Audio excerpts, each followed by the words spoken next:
Bismillahirrahmanirrahim. Assalamualaikum warahmatullahi wabarakatuh. Bagaimana kabarnya semua Ananda sekalian yang insya Allah dirahmati oleh Allah Subhanahu wa taala.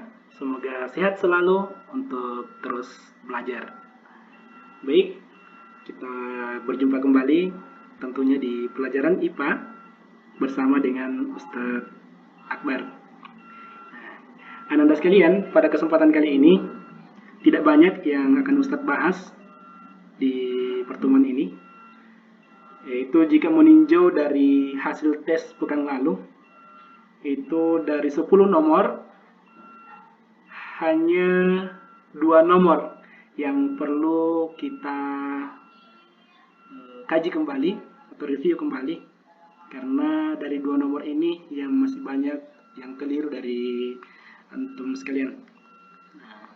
Tapi Ustadz sangat bersyukur karena dari hasil kemarin, alhamdulillah, jika melihat hasilnya itu sudah sangat luar biasa, insya Allah.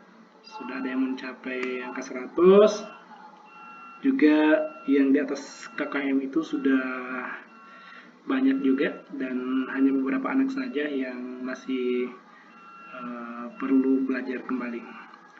Baik, Anda sekalian yang insya Allah dirahmati Allah SWT, langsung saja kita lanjut untuk pembahasan kita, yaitu soal yang pertama. Soal yang pertama yaitu soal nomor 1 pada soal tes kemarin. Tentang apa? Yaitu tentang stopwatch. Sebenarnya kalau untuk menentukan penunjuk waktu yang ada pada stopwatch ini, Ustadz sangat yakin antum semua sudah paham. Nah, yang mana yang menunjukkan angka menit dan yang mana yang menunjukkan detik, itu antum sudah paham semua, insya Allah. Nah, namun yang keliru itu yaitu angka yang ditunjuk pada jarum, terutama pada penunjuk waktu detik ini yang besar ini. Di sini kan tidak pas pada angka yang ditunjuk. Dia hanya menunjuk pada skala-skala yang ada. Nah, sehingga banyak yang bingung di sini. Ini angkanya berapa sebenarnya? Apakah 20 atau 25? Tapi itu semuanya tidak ada yang benar. Baik, Ananda sekalian, supaya tidak penasaran kenapa bisa saya salah di sini, kita lihat pembahasan berikut ini. Oke, berdasarkan pembahasannya, sebagaimana yang kita ketahui bersama bahwasanya penunjuk waktu kan ada 2, menit yaitu detik. Yang mana itu yang menit? Pada lingkaran kecil ini di gambar stopwatch. Kemudian detik itu sendiri yang besar, yang ini, kan?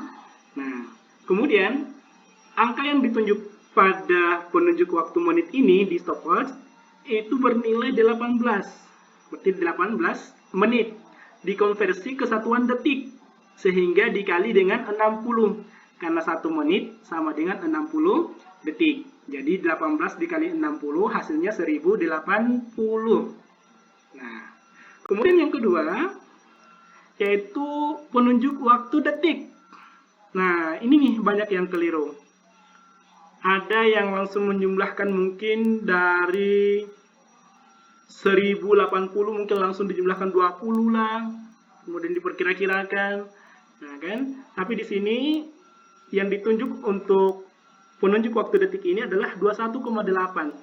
Sehingga jika ditotalkan 1080 ditambah 21,8 itu menghasilkan 1101,8 detik. Sehingga jawaban yang paling tepat pada pilihannya adalah B. Nah, muncul pertanyaan, Ustadz, itu dari mana? Detiknya itu kok bisa 21,8? Itu dari mana diperoleh? Ya kan begitu?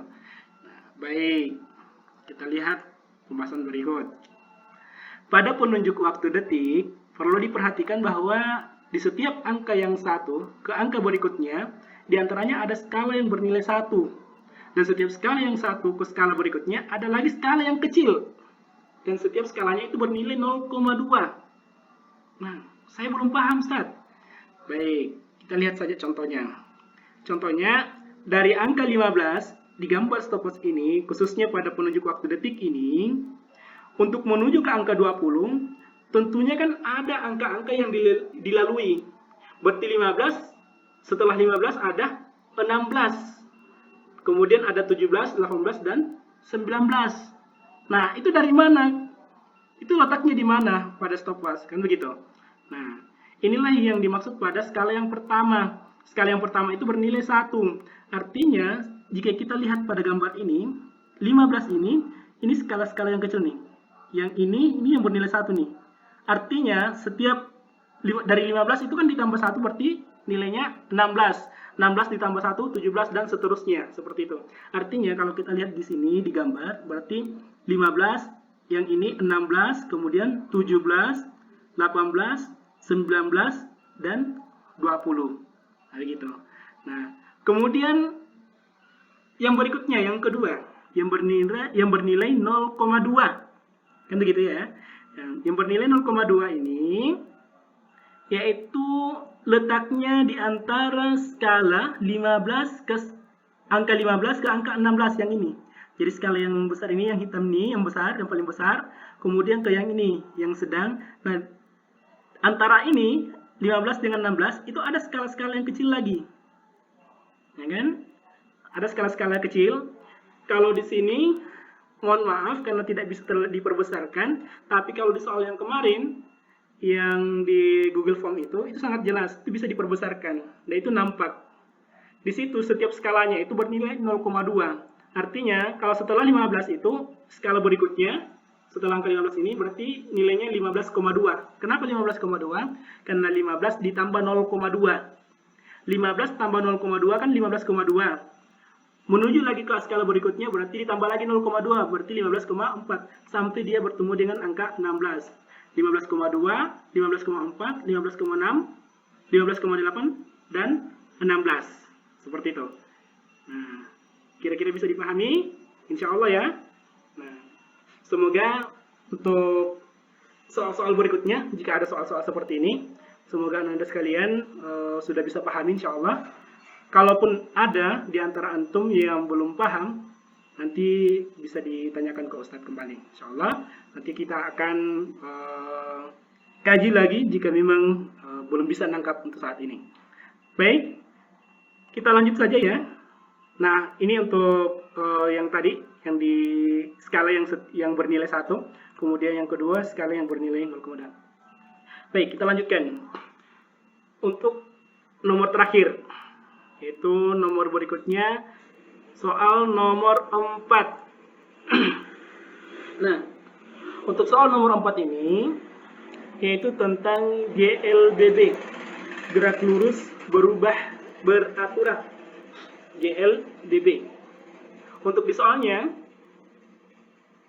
terdapat sebuah tabel, di mana pada tabel ini ada benda P, Q, dan R.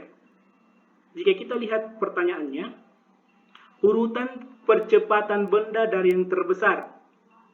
Nah, yang mana kira-kira di tabel ini, tiga benda ini, P, Q, R, yang memiliki percepatan yang paling terbesar. Apakah benda P, benda Q, atau benda R? Atau justru Q, P, R, atau R, Q, P? Kita nggak tahu yang mana, tapi itu bisa kita ketahui dengan cara sebagai berikut. Berdasarkan persamaannya atau rumusnya, kita bisa melihat bahwasanya percepatan itu, atau yang A kecil ini, itu adalah percepatan. Rumusnya adalah kecepatan akhir dikurangi dengan kecepatan awal dibagi waktu, atau Vt dikurang V0 dibagi dengan T. Karena Vt itu adalah kecepatan akhir, V0 itu kecepatan awal, waktu itu adalah T. Atau terkadang juga ada, kalaupun ada yang menemukan, ada yang menggunakan V1 dikurang V0, atau V2 dikurang V1. Itu sama saja. Jadi ada kecepatan akhir dikurangi dengan kecepatan awal. Gitu. Nah, baik, kita lihat saja untuk pada tabel ini, kita lihat untuk benda P. Bagaimana cara menentukannya? Kita cek. Nah, untuk benda P ini, berdasarkan dari rumus, berarti VT dikurang V0, berarti kecepatan akhir dikurangi dengan kecepatan awal, berarti 4 dikurang 2, itu sama dengan 2, dibagi dengan 2, dibagi dengan waktunya, berarti nilainya sama dengan 1. Nah, kemudian untuk benda T. Benda T ini, kecepatan akhirnya kalau kita lihat di tabel, itu nilainya 7.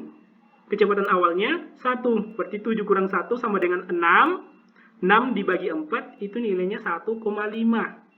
Jika tidak percaya, boleh dicari ulang. Dibagi 6 bagi 4 berapa? Apakah betul dapat 1,5? Silahkan dicoba.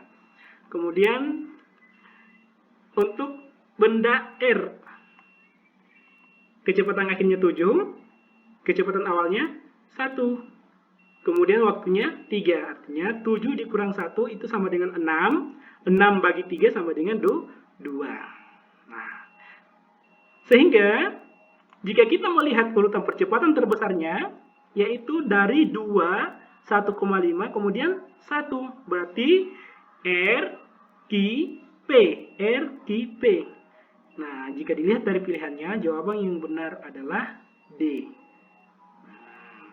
Semoga melalui pembahasan ini, Ananda sekalian sudah bisa paham. Dan jika pun ada nanti soal-soal seperti ini, insya Allah antum semua sudah bisa mengerjakannya. Insya Allah ya. Baik. Mungkin itu saja dari Ustadz untuk pertemuan ini. Semoga bermanfaat dan tetap semangat. Jaga kesehatannya. Memohonlah kepada Allah. Perbaiki ibadahnya. Semoga Allah senantiasa melindungi kita semua dari wabah yang tersebar. Semoga keluarga kita semua tetap dilindungi oleh Allah Subhanahu wa taala.